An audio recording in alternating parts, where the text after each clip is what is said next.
So I'm a father of one. I gotta find a babysitter. I found Care.com and I was blown away. Through the platform, I was able to find local and experienced candidates along with their reviews and rates, which were way more affordable than I anticipated. Care.com really put me at ease knowing that they were all required to go through a background check.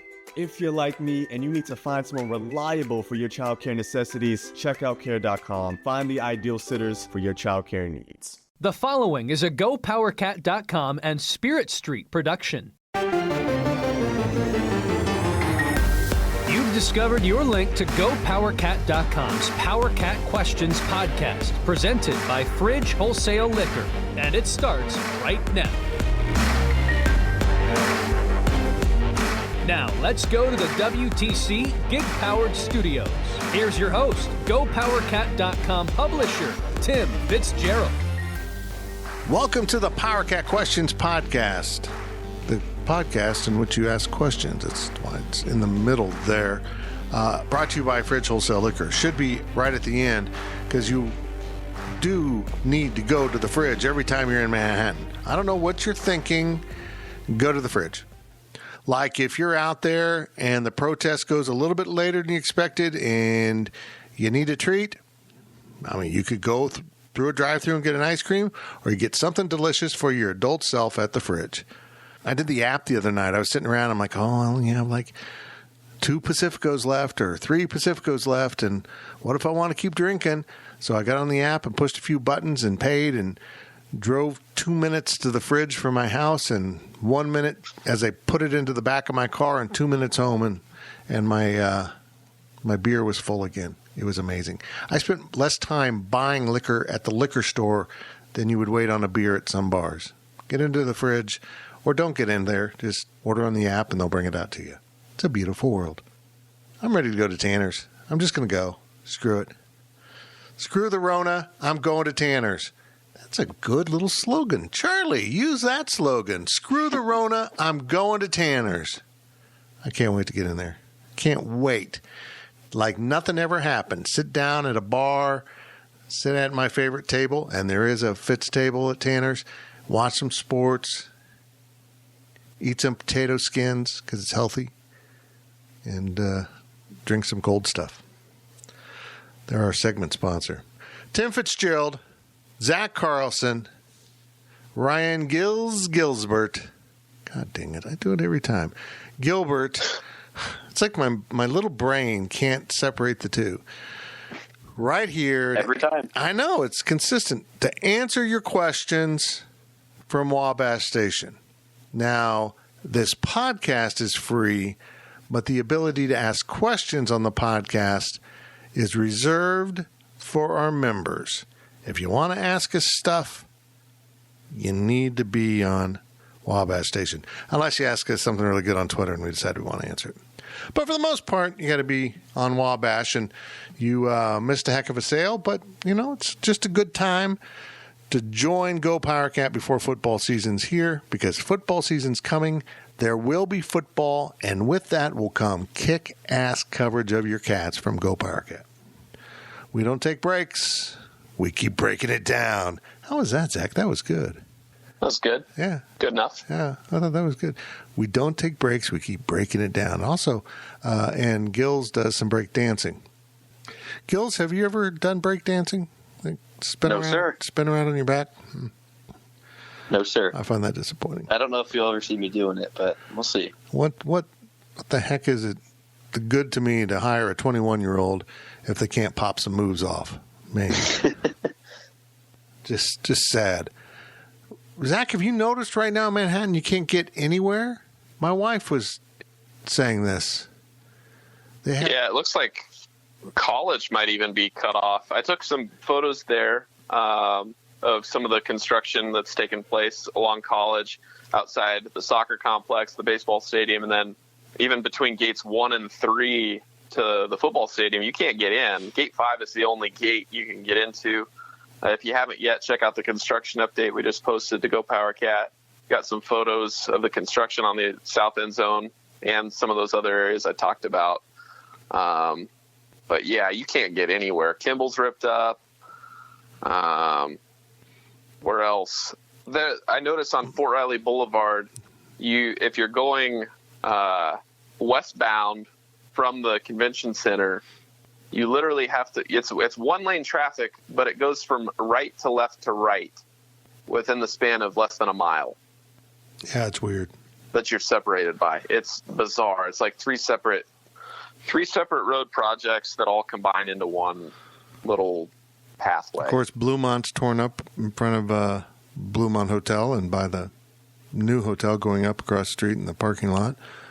I went to Aggieville a couple weeks ago, and I was surprised. Just there's this giant elevator shaft just poured, standing in Aggieville, towering over the rest of it. I'm like, whoa. Oh, that's cool.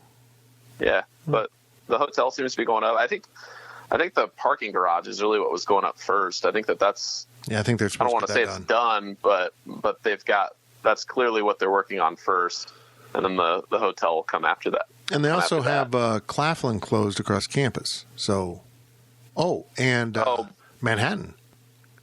They now have the lower part of Manhattan closed. You literally can't get around town right now. Yeah, Claflin and Manhattan, that intersection is dirt. Is it really? 5 feet deep. Yeah. Wow. I was trying to go to Aggieville, and I went down it, and it says road closed to through traffic, and I'm like, what? Because I knew it was closed. North Manhattan up that hill had been closed for like a year and a half, and it finally opens up, and now they've torn up that intersection. So I kind of go down through the fraternities and sororities that are back there, finally make my way towards Betrant to get back onto Manhattan. But yeah, if you want to go anywhere in Manhattan, just don't stay home. I agree. Don't leave your house. Stay at home and stay on GoPowerCat.com. Listen to the podcast. Speaking of which, we got some questions. Hopefully we got some answers, but we do got a guy to read those questions, and his name is Zach. Starting us off is ContraCat. On a scale of 1 to 5, rank the following. 1 being the least confidence and 5 being the most confidence. 7. Will we play a full schedule? 4. 4. Yeah, I'd say 4 too.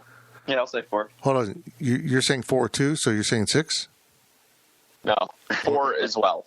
Oh, 4 So it is also. 7. Okay. Wow. Again, sorry, math. Yeah, I want to say 5, but there's always that, I keep saying it, the virus is out there. Maybe something happens, but I'm gonna go with a 4. I'm pretty darn confident they'll play 12 games. K-State matches or surpasses last year's win total. Gills? I'll go 5. I think they'll at least get 8. Wow. I'm a 4 on this one. Well, I think I'm a 4 on it too. Oh, there we go again. I think I'm going also with 4. Yeah. Gills is, man, I think he's all in. Well, it happens every year. It happened every year under Snyder. This is got a new coach at Kansas State. Okay. I know. What, really? What? Huh? I know. It's crazy. It happened a year ago. This schedule's a little too brutal, I think, for outright confidence in 8 wins. I think maybe 4 might be a little strong for me. I might even say 3. I was almost there. And then I thought, I can't be the outlier. Well, I'm the outlier now.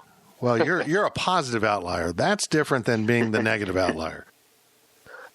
Will Skylar Thompson surpass his 2019 passing yardage by 50 yards per game on average, or at least 600 yards for the season? 3. So he only averaged 50 yards a game last year? No. No, he will average 50 more yards per game. He will have 600 more yards over the course of the entire season. That's a lot of yards. Passing. I'm saying 3. I think he'll improve his numbers. I don't know if he'll improve that much. I don't know. I want to go 2 and I want to go 4, but I don't want to go 3. Oh my God. I don't know. I feel like when you break it down, 600 yards over the entire course of the season just seems doable. It seems like in the grand scheme of things, yes, it's a big increase, but I think that he can find it. So but will it happen? I don't know how confident I am that it's going to happen. I'll go 4. I'll say it'll happen. It's a 1 for me. You don't think he will? I do not think he will. Okay. Based off of last season, I think he didn't really prove to us much that he can do that. So I'm a 1.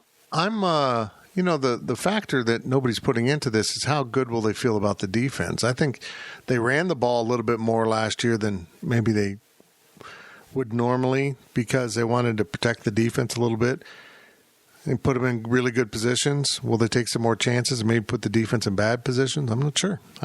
I'll stick with my 3. By golly. Number of true freshmen to play more than 4 games, 2 or more. It's a lot of numbers there. Yeah, so 2 or more freshmen will burn their red shirt. That's what we're asking, right? Yeah, that's what. I'll go 5. Don't ask me who they are, but they'll emerge. They'll figure out who they are. How many burned it last year? Youngblood? Deneen? Yeah. Somebody else? Or was it just 2? Youngblood, Deneen. Yeah, I think they kept it 2. I think that's right. Because they shut everyone else down on the defensive side, I think. Yeah. I think I'll go 5 here. I think that 2 is very reasonable to have freshmen burn their 4 games. Yeah. I think we're all in agreement. Yeah, I'll go 5. Okay. Big 12 football first teamers, 2 or more. Ugh. I'm going to go 1. I'll go 2. Because I think Wyatt Hubert, barring injury, is pretty much a lock. Youngblood as a kick returner is pretty darn salty. So I'll go 3. I feel moderately confident they'll have 2 or more on the first team All Big 12 team. I think that Wyatt Hubert is, a lock, and I think that the talent level to be first team drops off quite a bit, at least what we've seen so far. Mm-hmm. So maybe someone will emerge, but I'm not terribly confident that someone will emerge to make that jump into the first team. I think you said it best.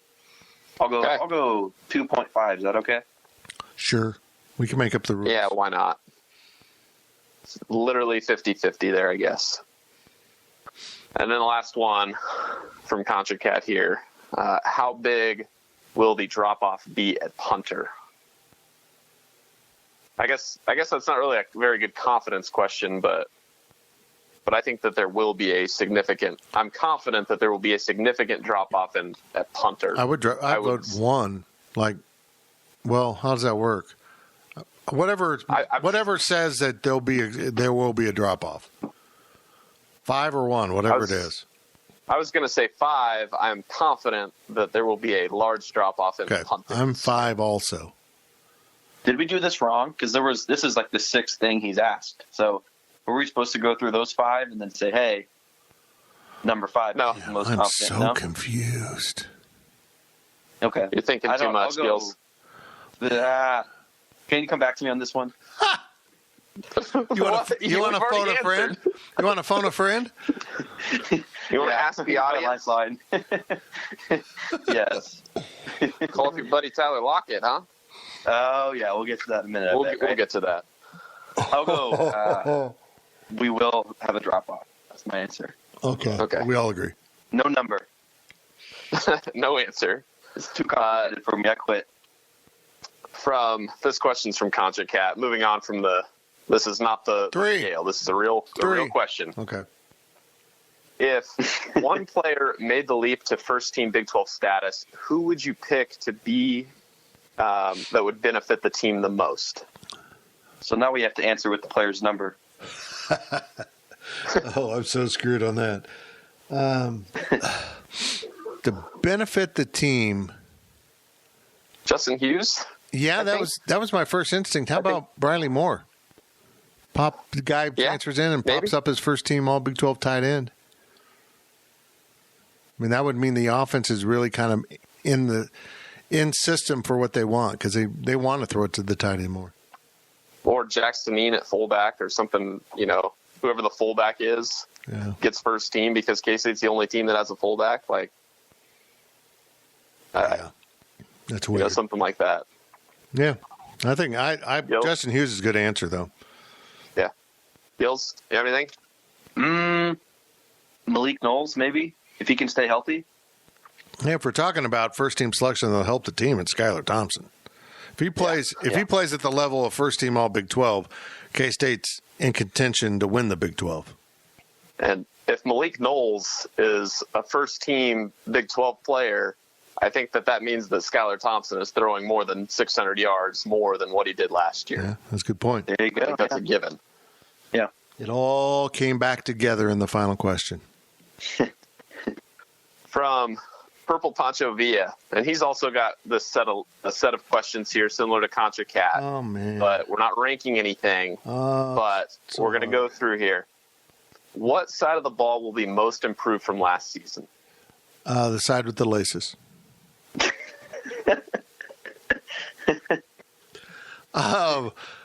I think the offense will be. I have this strange growing confidence that the line is going to be better than what we saw last year. Like they're going to be more what this staff wants. I don't know. I just have a feeling things are going to come together more on the offensive side of the ball. I thought the defense was really good last year, so you're asking a lot to improve it.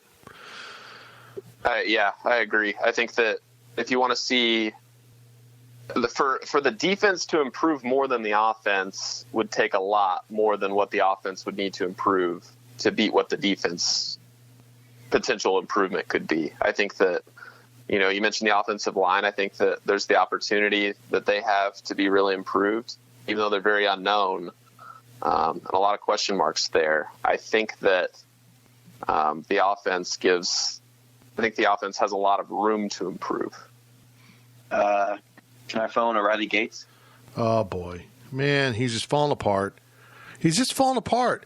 All he wants to do nowadays is sit at home and do nothing and deliver pizzas in the evening. That's it. He's totally checked out of everything else.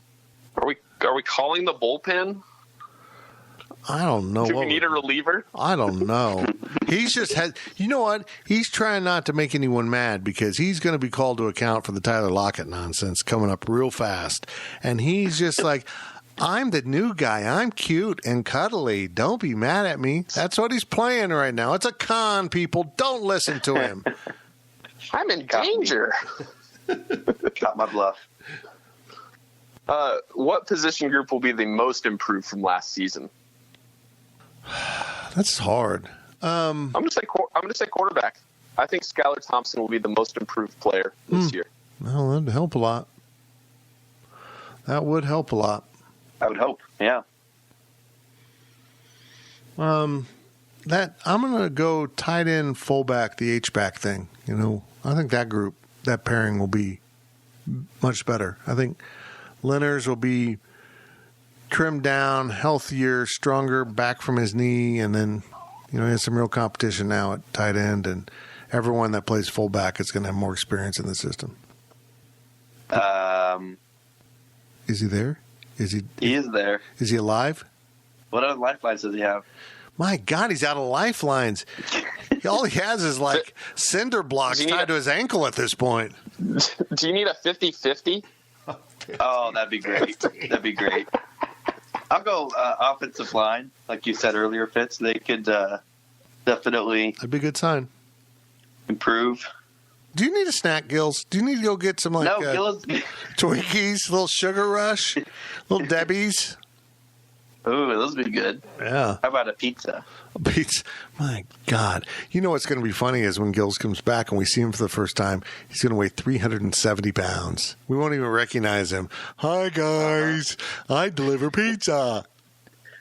And it's a question asked about desserts. You're going to let me answer it. Yeah. Yeah. And then Fitz is going to be like, you talking to me about my weight? Moving on, sleeper contributor we don't know yet on defense. By the way, that'd be a good screen name for someone who needs a screen name, sleeper contributor. That would be a good one. I think that Khalid Duke will be. That's a good answer. I wouldn't call him a sleeper, but he kind of emerged last year. I think that he's going to be a big player this season. I'm going to have to pass. I can't think of anyone. Khalid Duke. You can use a lifeline. To one of my dogs? I don't know the players. I'm not Colin Riley. His answer will be Ponca City. We'll get into that on the overtime. just mixed our podcast right there. No, I don't know. Probably some corner or safety that's off my radar right now because I'm in pandemic brain. Then the next one is sleeper contributor we don't know yet on offense. Probably Bradley Moore. Yeah. I mean, I don't know if you can call him a sleeper though, because there's a lot of buzz going on around with him. Yeah. I guess what I mean by sleeper is new contributor, hasn't played for K-State. I think. Yeah.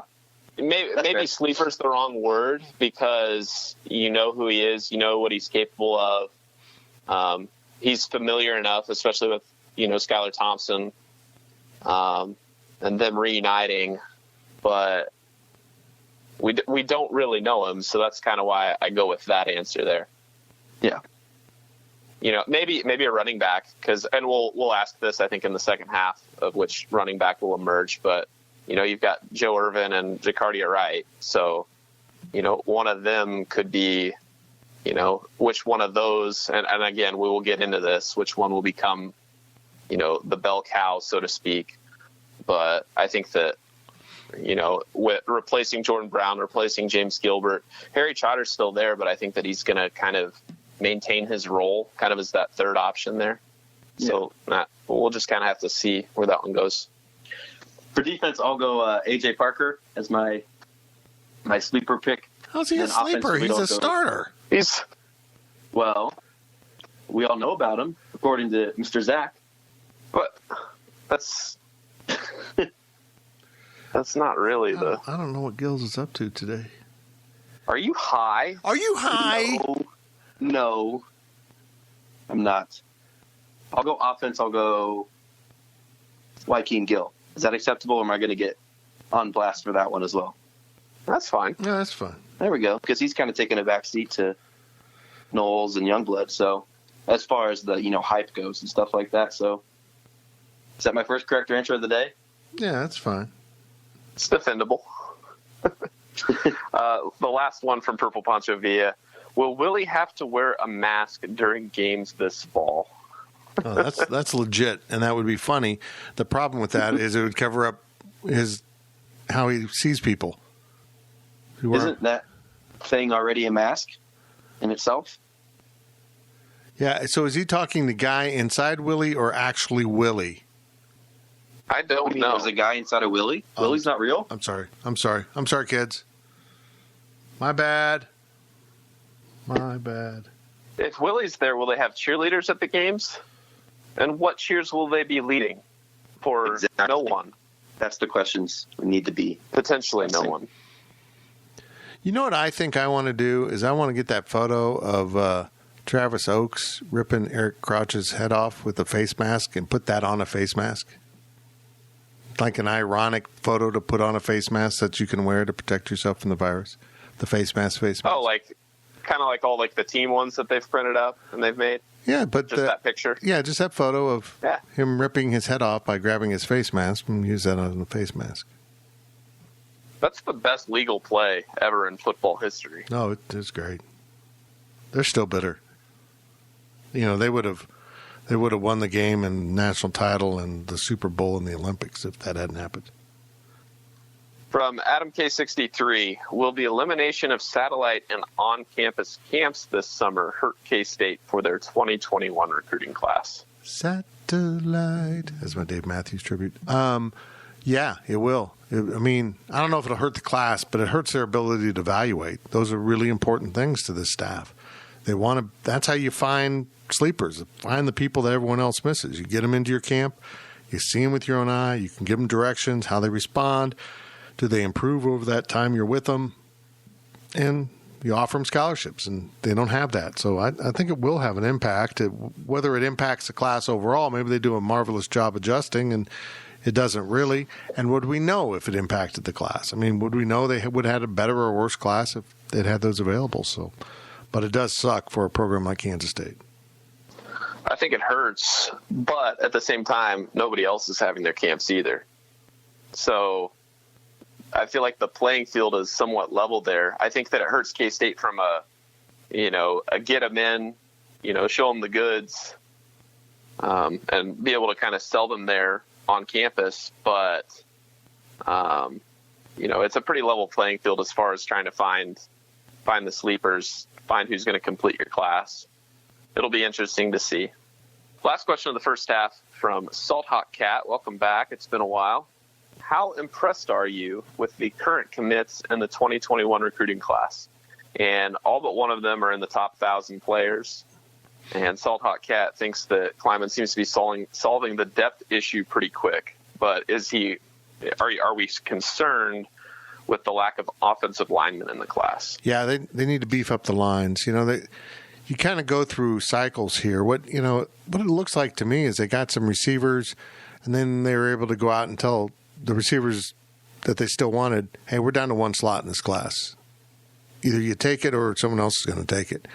So that's kind of how recruiting goes. It's almost like the draft. When there's a rush on positions, people jump in and I want to go to Kansas State. I kind of want to look around, but I really want to go to Kansas State. Okay, if you're about out of spots, I'll go ahead and take it. So they do have a lot more work to do. I really like the fact that they're adding size across the board at receiver, size and speed, and getting back to the standards you really need to have. They've gotten away from, K-State always had the small, fast guy, but it also had some pretty good players out there at times, but they just kind of had tweeners at receiver recently, and now it's time to maybe get those bigger guys they want that can block downfield, or everyone will fit a role. I like it so far. Quarterback's good. Still a lot of work to go, a lot of progress to be made. I think it's good so far, and I personally I'm not really concerned with the lack of offensive linemen. Maybe you should have one or two by now, but I feel like lineman is one of those positions where you can still find guys as it gets later, closer to the fall season, even into the fall possibly. So I don't know if I'm really concerned there, but it is impressive that all but one are in the top 1,000 players.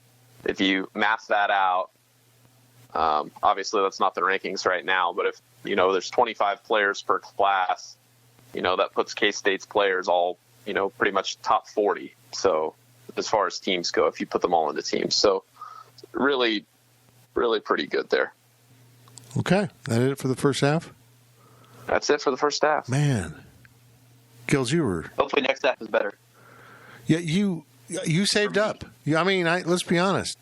You are ready for a big second half because you got an early foul trouble and took some time on the bench, and you know what? You're rested up and you're ready to go for the second half. And we'll be back after this short break with more of the Power Cat Questions podcast, sponsored by Fridge Wholesale Liquor. Stay locked in. The Power Cat podcast will be right back. Picture this nightmare scenario. You're hosting friends for the big game. It's neck and neck in the fourth quarter, and suddenly you realize you're out of drinks. You start to sweat. Your friends start to turn on you. You're forced to go on a last-second drink run and end up missing the game-winning touchdown while in line. Terrifying, isn't it? Luckily, you can avoid the drama with Drizzly, the go-to app for drink delivery. With Drizzly, you can shop a huge selection of beer, wine, and spirits, then get them delivered right to your watch party. Compare prices across multiple stores in your area, find the best deals on game day drinks, and get back to armchair quarterbacking from, you guessed it, your armchair. Download the Drizzly app or go to drizzly.com. That's DRIZLY.com today. Must be 21 plus, not available in all locations. With Blue Link Plus, you can access your Hyundai Tucson Limited remotely. Doors unlocked, temperature set, lost car found. There it is. Get complimentary class-leading Blue Link Plus. Call 562-314-4603 for complete details. We now send it back to Fitz in the WTC gig-powered studios. Welcome back to the PowerCat Questions Podcast, sponsored by The Fridge. Get into The Fridge, go to The Fridge, order on their app, order on their website. Fridge. Where does William Perry buy his liquor? The Fridge. I think that was probably an illegal endorsement I just gave The Fridge. Sue me, William Perry, you big fridge-like guy. I miss the high-low. I'm not even sure they're open. Guys, I don't leave my house. But I do pledge to everyone I will get to the high-low whenever I can. So we're ready for questions from Wabash Station, or did everyone hang up? I'm here. Okay. I don't think I'm ready for it. We're waiting on you. You got to send it to me. And now, get ready. Your questions from Wabash Station are coming because Zach is going to read them, and I'm going to answer them, and Gills is going to just totally take over this segment. It's going to be epic. He's going to be Michael Jordan in the final minutes of a game. Awesome. Zach, go. But did he have food poisoning or was it the flu? Anyway, from K-Net. It was bad pizza, I can tell you that. From K-Net. Many issues have been raised about advantages of those getting some spring practice, etc. But is the biggest variant to the season going to be about program culture and finding out which coaches only talk the talk versus ones that walk the walk? It seems programs with players dedicated to getting their training done will carry the day this season. I like the question. I mean, I think any program with good young or good player leadership is going to benefit because they're, peer pressure, people into doing their stuff from home. I think the programs at the biggest disadvantage would be like Baylor that have a brand new coaching staff and we're needing the spring and the summer to be together to establish that culture. You don't have a culture yet. I mean, you've just shown up on campus and taken over and had some meetings. Maybe Baylor got in spring practice. I don't know. But you don't really have a chance to fully establish your culture when all of a sudden everyone's gone for 3 months or whatever it's going to end up being. I don't know. I think the more established your program is, the better your student-athlete leadership is, the better position you're in to succeed in the fall. I don't know. I hope that K-State, all the players have been, working as hard as they would have at home as they would have at, on campus. But part of me just feels like there's going to be some programs that are just going to kind of fall off a little bit this year. Maybe not Alabama or Clemson, but just some of those competitors. I feel like at least one of them that should be a top 10 team, top 15 team, that's not named Michigan or Texas, because they'll do whatever they want regardless of perception. But, I feel like there's going to be some teams that are going to be unexpectedly bad this year. And I think that there's opportunities for teams, perhaps K-State, teams like that may be good, but if they were disciplined enough to get their work done on their own, it could be advantageous come the fall. That's right. Zach Carlson just predicted Oklahoma will go 4-8 in 2020. Back to you. Would we be mad, though? No. And I can see that.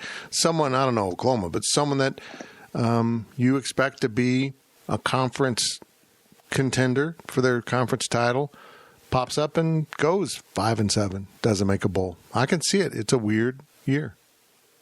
I like what you said. Oh, boy. Excuse me. Ooh, you haven't talked for so long. I like what you said, Fitz, about the culture and stuff like that. You're going to see that in Baylor and schools like that. But I think the biggest thing is you're going to find out what schools, the players that these schools recruit, the quality of those young men. It's on them right now to go work out and get in their own basement or wherever and get in shape. And physically, on the field, players are just going to be flat out tired and exhausted and fatigued. The ones that didn't work out and the ones that did, late in the games are going to prevail. So you'll find it out, on the field when games, hopefully, knock on wood, when they can, when they arrive. But we're going to find out, who the real competitors are and the ones that kind of just took this time to play video games and not prepare their bodies for football. I'm in that category, by the way. Not prepared for football. Played a bunch of video games? Not really, but yeah, I'm just not ready to play college football. I know people find that surprising that I'm not ready to play, but I'm not in the best shape of my life. I'm not in game shape right now. Okay, I'm just playing it all out there. There you go. Next question is from Thundercat, and I alluded to this in the first half, but which running back do you see emerging as the bell cow? Hey, Gills, do you understand the phrase bell cow? In context, I think I get it, but no. Okay, yeah. I mean, the cow that leads the herd has a bell. Ah. Everyone follows. I don't know. I have a feeling if I had to pick someone, which I do, that's the point of the podcast, I'd go with Joe Irvin. I think he's got something special about him. They really kind of wanted to go ahead and play him more, I think. But I think Joe Irvin's going to be the guy. I do. I agree. I think Joe Irvin's going to be your starter, and then Jacardia Wright's going to be the number 2 that goes in right after. Who knows if they'll do the same thing. Last year, the first 3 series of each game was pretty much James Gilbert for the first series, Brown for the second one, Harry Trotter for the third. I think that Harry Trotter is going to maintain his role being that third option, and I think that whether it's Wright, whether it's Irvin that are the number 1, I think that there's clear separation that they are 1 and 2, and Harry Trotter will be a situational number 3. My question is, what happens with Thomas Grayson and Clyde Price? Do they stay at running back, or do they shift them to other positions? I'm just not sure. It's going to be very interesting to see what they do, because if they do, I mean, they still have Tyler Burns listed on the roster, which I think is interesting. Yeah, I mean, they get pretty thin at running back after that, but do you move someone around? I like Joe Irvin a lot. I like Jacardia Wright an awful lot, but I think they'll be a good 1-2 combination. But I'm going Irvin as the main guy. The ceilings for Irvin and Wright are definitely very high, but they're going to be young and experienced. So I agree. I don't think Harry Trotter's got much that he can prove to us. We've seen what he can do, but with him being the senior there in the backfield, I think he's definitely going to get his fair share of carries. But I'm not disagreeing, with you guys at all. I think Irvin and Wright will definitely step up here. Now, kind of a different question. Obviously we would consider James Gilbert the bell cow for last year, but do you think that someone will emerge more as a leader than James Gilbert did? Do you think that I do. Do you think the percentage of carries for the number 1 will differ a lot more than Gilbert's carries compared to Brown and Trotter? I think Joe Irvin has the ability maybe to be more of a 70% running back instead of the kind of switching they did throughout the game and season. I mean, maybe he's going to get 70% and the other guys will split up the other 30. I'm not sure. From Gato Blanco in Mexico, can you provide a prediction of who will start where along the offensive line if the roster stays the same as it is today? And what are your expectations of their individual or collective performance? Well, we know Noah Johnson will be the center. I mean, that's the lock. They absolutely love him. I think Dawson Delforge, the junior college transfer from Wamego, went to Butler, will be in there. The question you got to have is, what are they going to do with the tackle spots? And you have Josh Rivas too. Will he be a tackle? Guys, it's just a really, really, really interesting thing they got going on. Now, my sleeper along the offensive line is Logan Long has moved to tackle, the tight end. He has changed to number 71. He's an offensive lineman now. I think he's got the ability to be really, really good in that role. But and of course Cooper Beebe. There's a lot. It's so unknown. We don't have spring football. This is what it gets really difficult. The one thing that makes me think that they feel a lot better about this than maybe they did at the end of last season is they never did go find that offensive tackle. They clearly wanted one in the recruiting class, and they never solved it. And they haven't really shown an inclination to go ahead and find someone, a transfer, or roll the dice on a JUCO guy. Maybe they've decided that they had that guy all along, the new body in there, and it was Logan Long. They decided we're going to move you over, and you're the guy. So I don't know. I'd like to put everyone in a position, but there's just too many moving parts with that. Without a spring football, it's really, really difficult. It's just going to be pure guesswork. Yeah, I'm on the roster right now. So do you think Cooper Beebe is, a possibility at one of those five slots? If we're going to go Noah Johnson and Josh Rivas locks, who would you put, regardless of position, do you think would fill out the final three? Cooper Beebe, I think, is a lock. I absolutely do. And in a perfect world, that'd be your interior package right there, those three guys. That's a pretty good interior. But they're just uncertain at tackle, so I think one of those guys might slip out. You got Katori Levinson, who's a possibility. Ben Adler is someone. And I mentioned Dawson Delforge, and if he plays, he's a guard. That means one of the other guys is moving out. So that'd be my guess. Delforge moves into one of the guard spots. BB hops out to a tackle, and then someone like Livingston or Long steps into that other tackle spot. I don't know. I do remain a little mystified. They never went out and found that other tackle. They never really went and got someone else out there, but they didn't. They're going to roll the dice with what they got. And this question's also from Gato Blanco. I'm going to say in Mexico because it just sounds better than Mexico. So you're going to be in Mexico from now on. Mexico. And this is mostly for Fitz, what is the story of Walter Payton to the Cats and how that fell through? And he had heard that he was actually moving to campus when it fell through, but he knows that recruiting coverage was not anywhere close to what it is today, so the answers might be hard to come by. I'm not sure about if he was moving to campus or just coming up on a recruiting visit. I think moving to campus. I think he got on the bus. The bus stopped in Jackson, Mississippi, home of Jackson State University, and apparently their coaches were there waiting, got him off the bus, and he never left. He never made it to Kansas. They convinced him to stay. Weird. That's just the version I know. I'm too young to know the full version of that. It's a great story. Has he ever talked about it? Has he ever confirmed anything? Not that I know of. Okay. So this could all just be made up. Yeah. Okay. It could be the 1970s version of Vince Young was really considering K-State all the way up to signing the moment he signed. It could be just... Wait, is that story true or no? I don't believe... Vince Young thing? I believe some of the K-State coaches thought it was true, but I don't know that it was ever really true. We had coaches telling us all the way up to signing day that they felt like there was a chance Vince would sign with Kansas State. Interesting, because that's kind of the other story. When you talk about Walter Payton coming to K-State, the other one you think of is Vince Young and those stories. So kind of interesting to talk about and think about.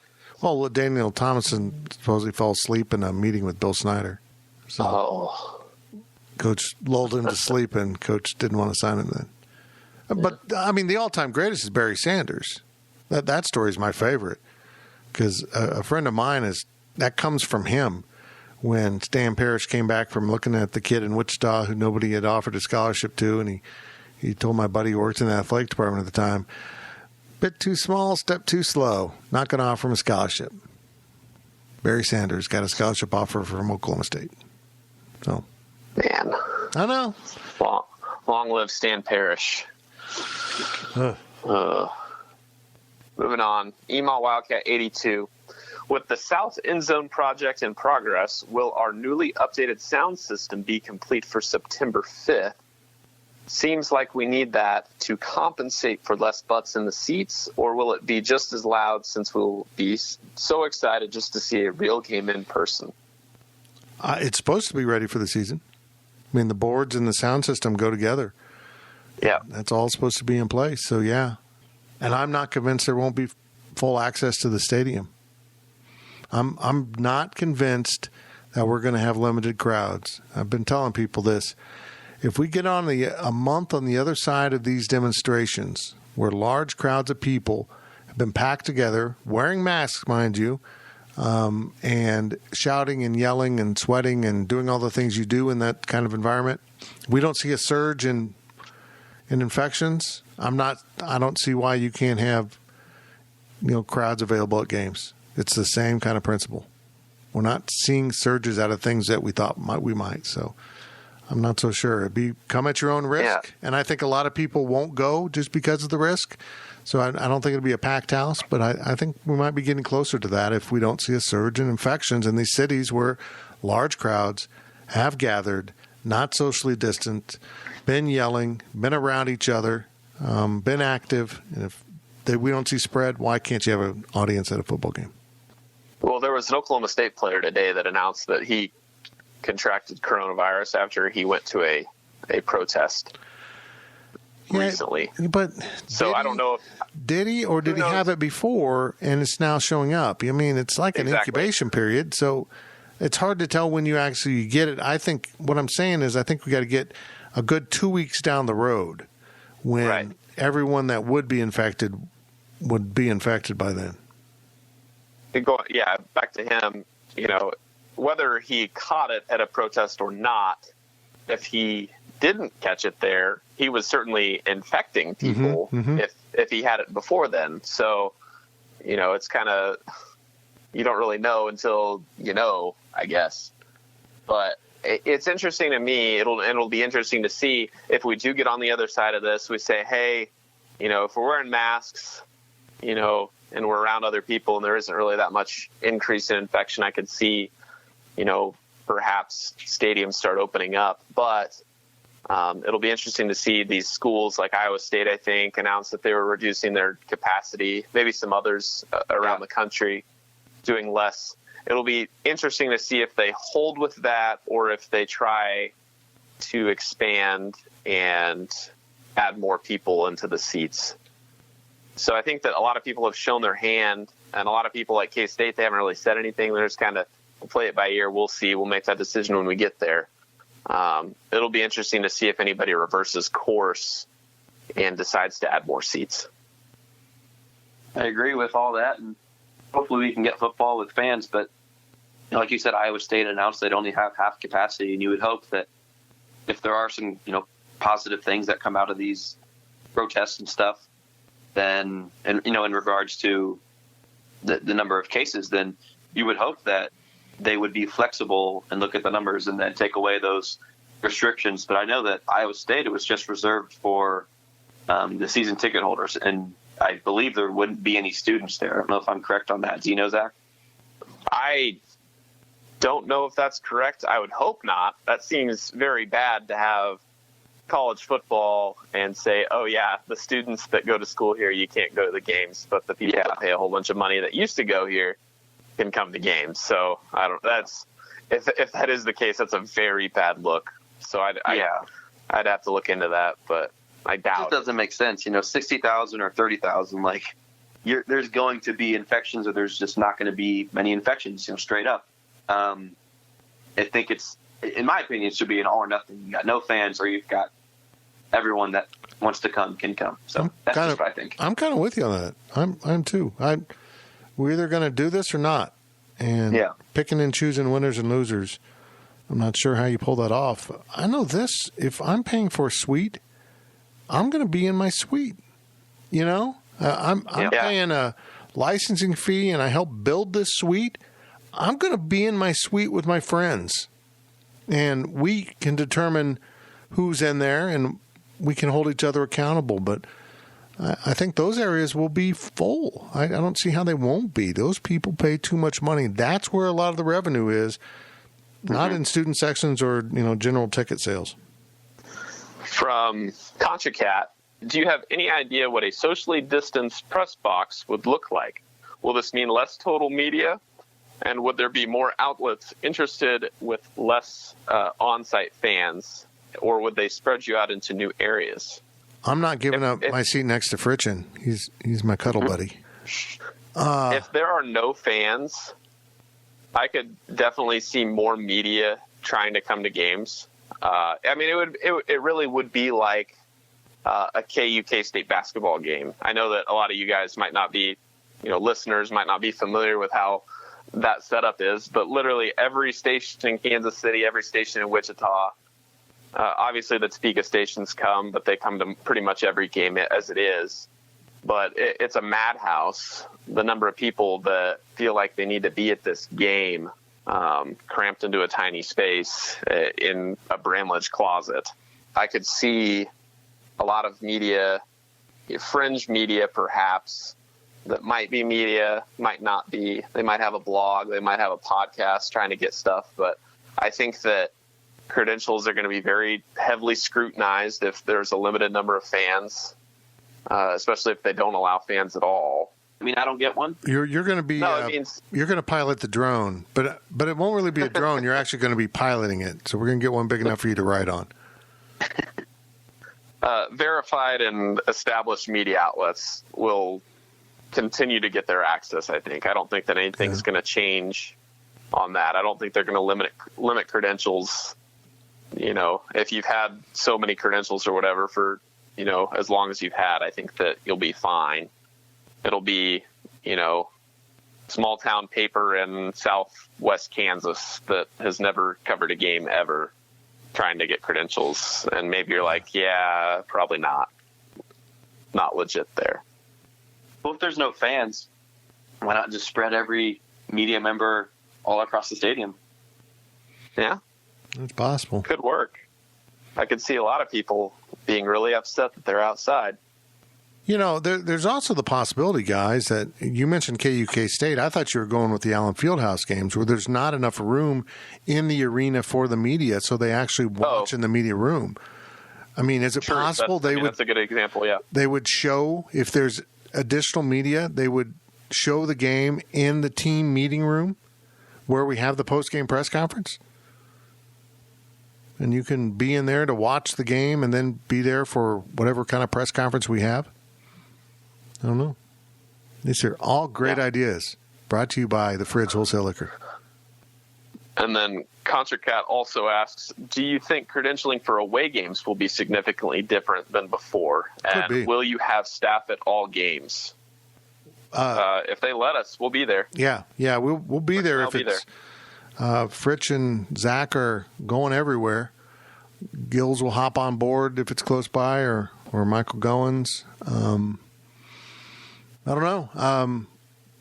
It's intriguing. Are they going to limit the number of people in press boxes? And if they do, it'll probably be fewer seats for visiting media. But in our scenario, it'd be Fritch would be the only one from us in the press box, and Zach would be down on the field shooting video. So I think we'd be okay. And who knows how they'll handle field access too? They might. Good point. Yeah, they might restrict that a bit. But then again, you have a lot of photographers. You need people. Like, people do cover the game, and they need the access to the field. So I don't think that would be a terrible issue. But on the topic of away games, just like like K-State, they'll check every home media outlet that's from the area. They know who we are. And when I say we, people that are in the media, in the K-State media, people that, are established around Kansas and locally. I don't think that the traveling contingent would be any different for games compared to what it's been in the past. We've always gone to games. Kelly Robinette always goes to games. Ryan Black will be at games. But really, that's pretty much it. It's max 10 people on a given road game. So it's at least for visiting media. Plus K-State will vet everybody that's applying for a credential. They'll send the list back and like, hey, this is your media list. Are all these people good? And they'll be like, yeah, that's good. That's who we're expecting. So I don't really see any problems. Yeah, I don't either. This is the last question of the podcast, the one you have all been waiting for. Riley Gates asks. That guy. Who? Riley Gates. That guy. And there will be some other comments here, too, that I'll get into. Riley Gates asks, I don't want to put Ryan Gilbert on blast. But he's going to put you on blast. Attention to his opinion to stir up controversy. But I would like to give him a chance to defend his statement. In another thread, he said, Tyler Lockett, this is a quote, Tyler Lockett was always a little overrated. Riley would like you to explain why you feel that way. And you mentioned that his drop against Auburn was bad. He had a bad game. But he had a bad game. That was pretty much the only mistake he made. Plus, if you're looking for a scapegoat, Jack Cantelli missed 3 field goals that game that could have changed the game. And also, K-Ned did mention that he said that that you would have been 14 or 15 years old at the time, and I think that's probably a good argument there. But also, let me find this Thundercat. I did not write this down, so I'm reading this straight from the thread. Defend this in Lockett's final season in 2014. He cemented his legacy as a Big 12 legend. Had 106 catches for 1,515 yards and 11 touchdowns, returned 18 kickoffs, 362 yards, and then 21 punts for 402 yards and 2 touchdowns. He was a first-team All-American, All-Big 12, won the Jet Award, and was named the Big 12 Athlete of the Year in 2014 in the 2014-15 scholastic year. That's just his senior year at K-State. So it's all yours, Ryan Gilbert. Well, first of all, the context of me saying that was the best basketball recruit and best football recruit that we've had, and for that year it was Lockett and Thomas Gibson, and I simply said that Gibson was fine, and I always thought Lockett was overrated. So I do apologize that this has caused so much controversy around Go Power Cat. I mean, I loved Lockett. Like, don't get me wrong. I was a fan when we won the Big 12 in 2012. And, I've been a fan of, or 2013, I've been a fan of K-State for my whole life. So that 2015 game against Auburn is not the only thing that I remember him for. It's really not. Shout out to K-Ned, whoever that was, who tried to defend me. I appreciate that. But I've been a K-State fan my whole life. So I do apologize if I did offend anyone, and I don't want to be someone that comes onto this website and just spits hot takes at you all the time. But at the same time, I don't think Lockett was really the best ever. And we can disagree on that all we want. A question for you guys, genuinely just asking, was he the leader in targets ever for K-State? Or is someone else leading him in that? I don't know that stat. I have no idea. I don't know that stat. We could ask D. Scott. Yeah, he'd probably know that. Someone who takes the most shots is obviously going to score the most points. Whoever gets the most passes thrown to them is going to have a lot of those numbers. And that's not to take away from, anything he did. But, you look at Chris Harper or a guy like that, they were great wide receivers for K-State as well in their time at K-State. So Lockett was great. I don't want to say he's not, but I always just thought that he was a little bit overrated. You can disagree with me all you want on that, but I feel that way. That's your opinion. So, okay. Yeah, that's your opinion. But also, if you think Tyler Lockett's overrated, who, I guess, in your time watching K-State football, who would you put above Tyler Lockett as far as best K-State wide receivers? Yeah, I don't know if there is anyone. So that's a great point. But as far as my favorite athlete, I would put Colin Klein at number 1. But Lockett's obviously had a far more, successful career in the NFL, so he gets a lot more recognition, and his name is still brought up.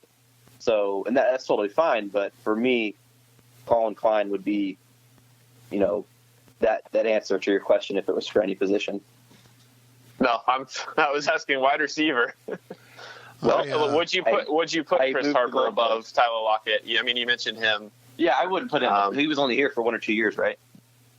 Yeah. So I don't think transferred from Oregon. There's no way you could do that. I agree. There is no wide receiver that is above Lockett.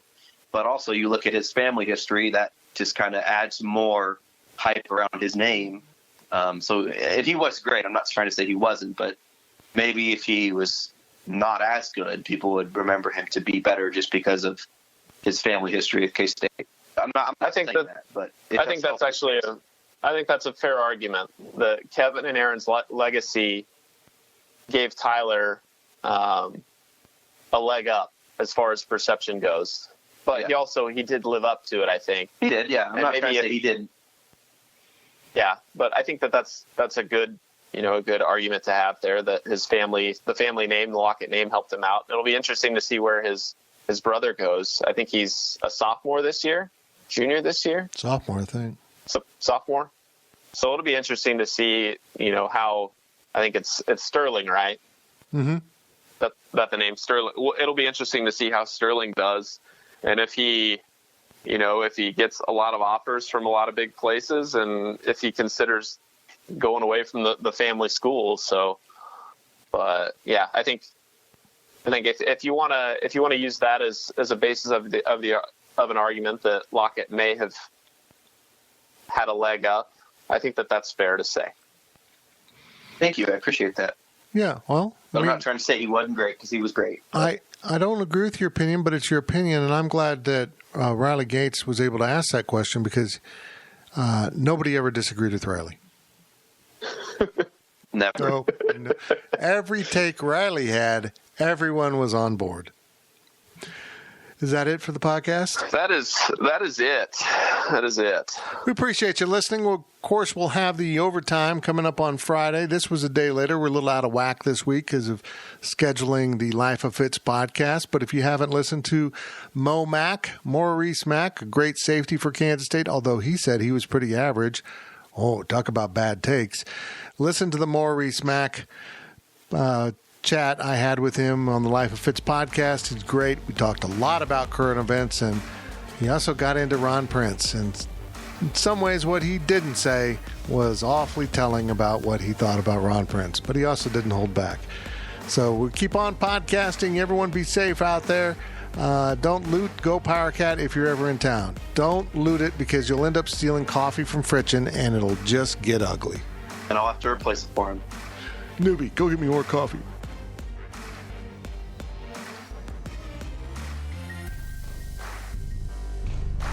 You've been listening to the PowerCat Questions podcast, presented by Fridge Wholesale Liquor. PowerCat Podcast. All rights reserved. GoPowerCat.com and Spirit Street Publishing. Nickelodeon covers the NFL season and your favorite NFL players in Slime on NFL Slime Time, a weekly highlight show for the whole family that only Nick can get away with. Join Nate Burleson, Young Dylan, and the rest of their team as they recap the game, get Nick-exclusive interviews with players, make a mess with celebrity guests, and each week award the coveted MVP trophy, an epic prize that comes with serious slime. Huddle up with the family and catch NFL Slime Time Wednesday night at 7:30, 6:30 Central on Nickelodeon, and streaming the next day on Paramount+.